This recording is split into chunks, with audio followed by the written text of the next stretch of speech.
There are places for gambling, for taking a bit of a chance. The sea is not one of them.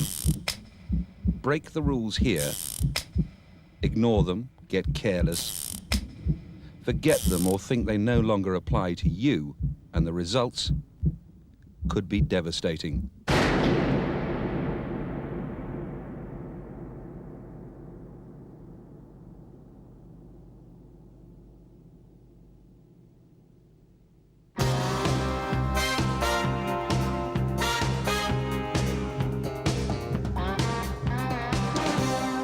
This video is about bunkering, about the transfer of fuel in a marine environment.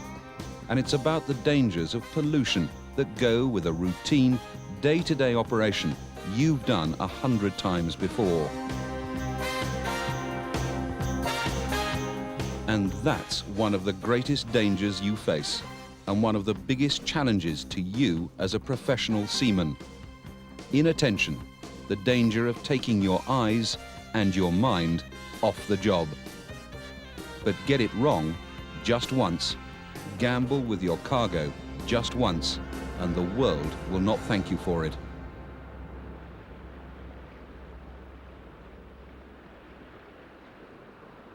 One analysis of all marine insurance pollution claims showed that 37% were caused by bunker spills.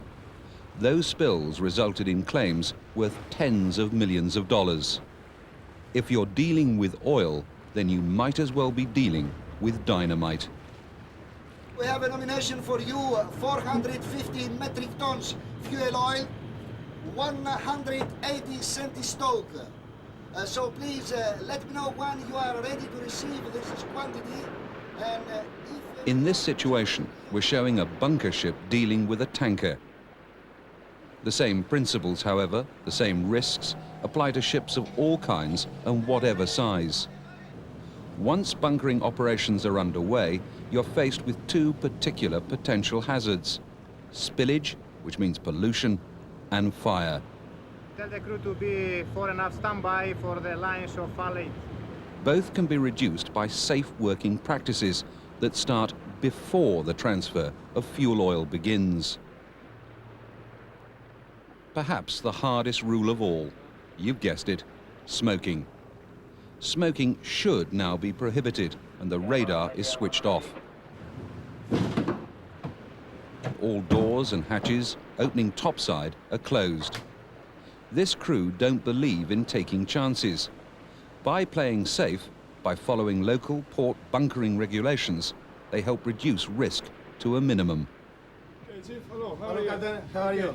Fine. Just you have the papers for okay? No matter what size of ship is involved in the transfer of bunkers, the rules of the business remain the same. With formalities concluded, it's the chief engineer of the customer vessel who now assumes formal responsibility for the transfer operation of fuel aboard his ship. By studying the bunkering checklist, he can ensure nothing is forgotten or overlooked.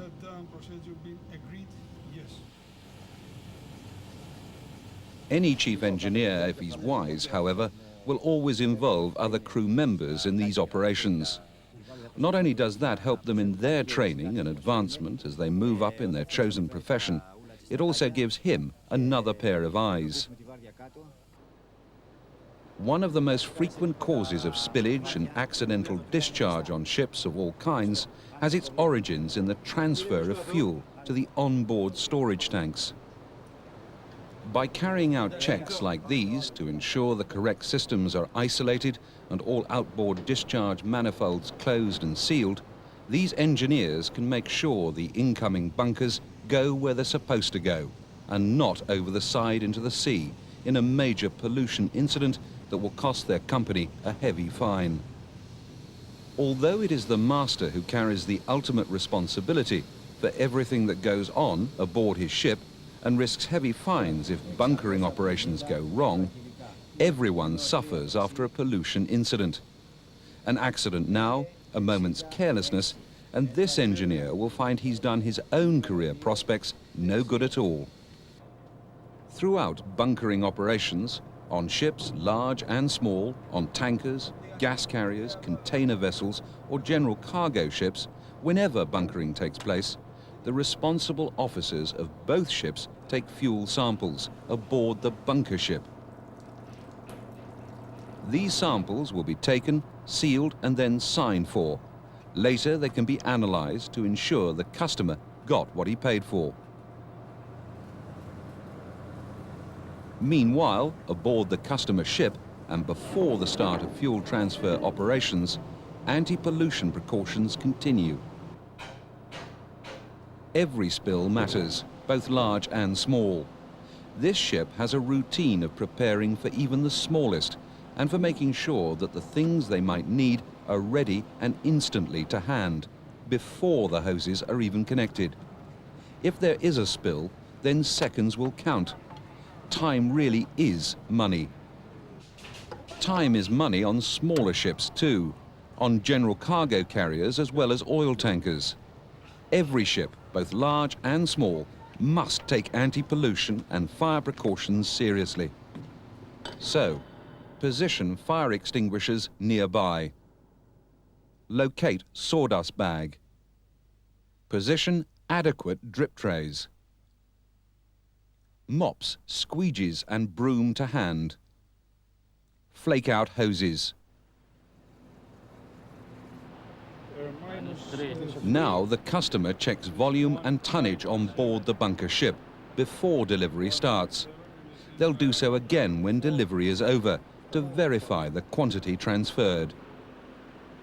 While the deckhand sets up the safety precautions they hope will never be needed, others check that the scupper plugs are in place. Then, if there is spillage, it can be contained aboard ship and, once again, save your owners massive fines. Okay, stop. It's the point of transfer that offers most risk of spillage. All the nuts must be inserted and tightened, first by hand, then by wrench. All other manifold valves must be checked before transfer of bunkers can start.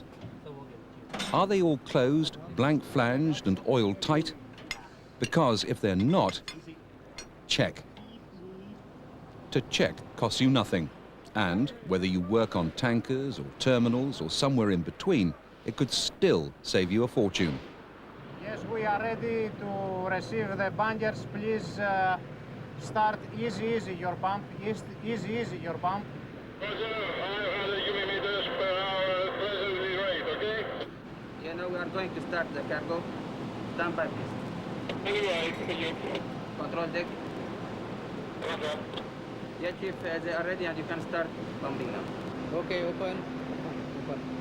This, particularly, is the moment when everyone involved needs to be switched on, concentrating. If hoses haven't been connected correctly, you're about to find out. Now. Very low pressure on the beginning, and I will call you back to increase pressure later on, okay? The bunker barge crew starts the transfer slowly. As the flow of oil starts, crews on both vessels check that the hose is dry and tight. The live manifold must never be left unattended during bunkering operations. Okay, we inspect our manifold. There is no any leakage. Everything is okay. VHF radio contact between this man, the engineers in the engine rooms, and those taking soundings can ensure that, if things do go wrong, emergency drills can come into use immediately. Remember, the emergency stop button is there to be pressed if needed. Plan for the worst. Once again, the engineers take nothing for granted. Another check is made now to ensure bunkers are entering the right tanks. At this stage too, ullage levels are all important. No tank should ever exceed 98% capacity to permit expansion of the bunkers to avoid overflow.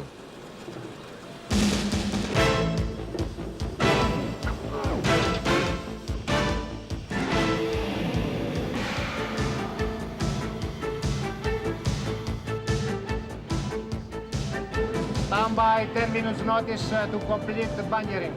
10 minutes more to complete bunkering. Yeah, okay, 10 minutes notice to stop the cargo. Thank you.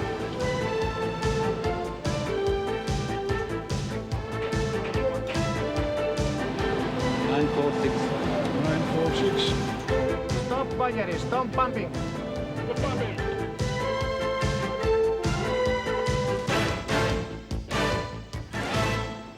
Before they start disconnecting, the bunker barge master will wait a few minutes to allow the bunkers to settle before final readings. Once these are done, the chief engineer takes a final measure of level and the temperature of the fuel oil is checked. Once both parties are happy that the fuel oil to be paid for has actually been delivered, both ships can prepare to separate. Okay, please order your crew to be ready to disconnect the hose.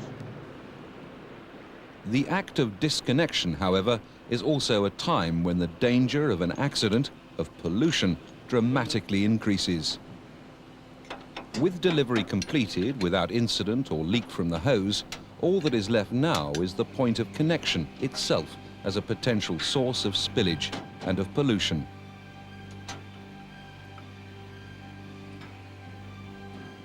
It's the completion of these small but vital tasks, the proper securing of blank flanges and the checking and tightening of all bolts, not just the barest minimum, that makes the difference in this world between the amateur and the professional. Between those crews who are an asset to their ships and those who are a liability. A walking accident just waiting to happen.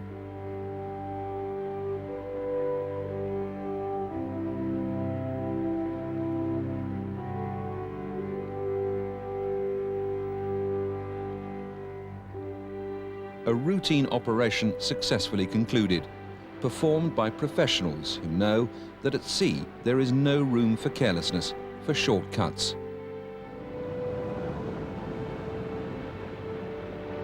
Are you one of them? Or are you one of that dying band of seafarers who still think it's smart to take a bit of a gamble, cut a few corners? If you are, then just remember, sooner or later the odds turn against you. Sooner or later, your luck will run out. Life's like that.